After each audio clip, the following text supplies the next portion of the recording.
Bonjour à tous, c'est Monsieur Laplace, j'espère que tout le monde va bien. Alors nous allons ici parler d'une formule pour calculer l'aire d'un triangle, de n'importe quel triangle. Et pour cet exemple-là, j'ai pris un triangle ici, imprimé avec l'imprimante 3D. Et sur ce triangle-là, vous voyez qu'on va s'en servir ici d'un petit découpage particulier. J'ai pris aussi un rectangle.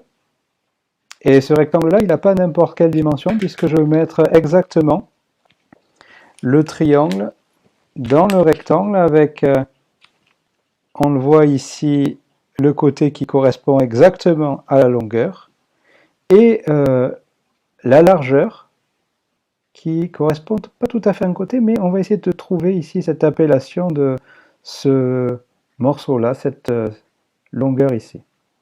Alors, pourquoi ce découpage a été fait de cette façon? Ben, vous allez comprendre ici, parce que l'aire d'un rectangle, on l'a déjà vu, l'aire d'un rectangle, elle est calculée avec la longueur du rectangle et la largeur du rectangle, longueur fois largeur.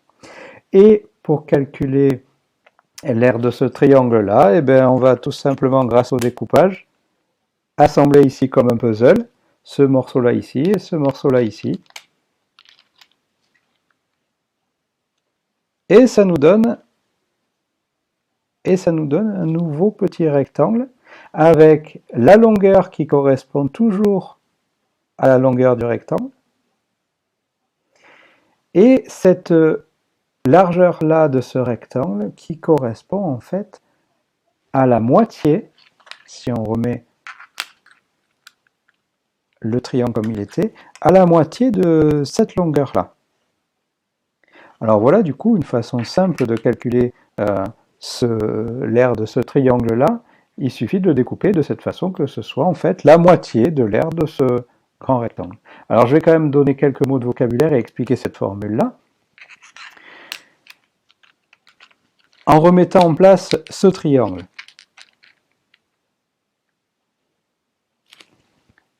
ce qui nous sert beaucoup, c'est cette longueur-là. Cette longueur-là, eh bien, on va l'appeler la hauteur du triangle.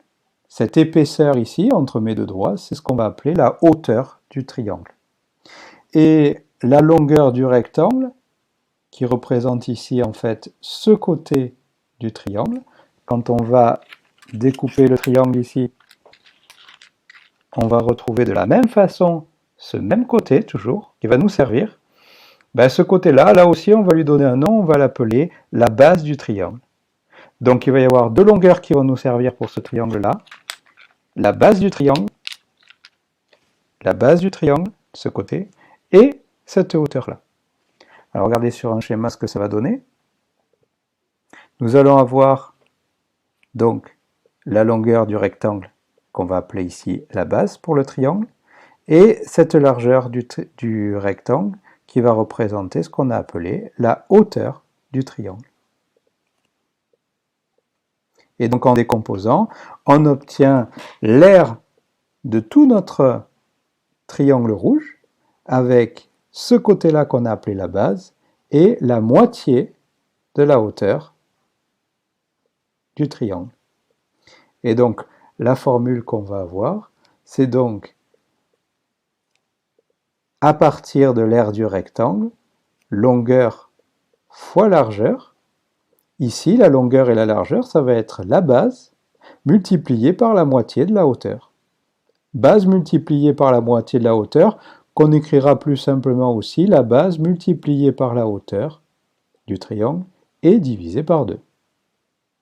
Donc voilà, grâce à un rectangle de départ, on a pu calculer l'aire de n'importe quel triangle.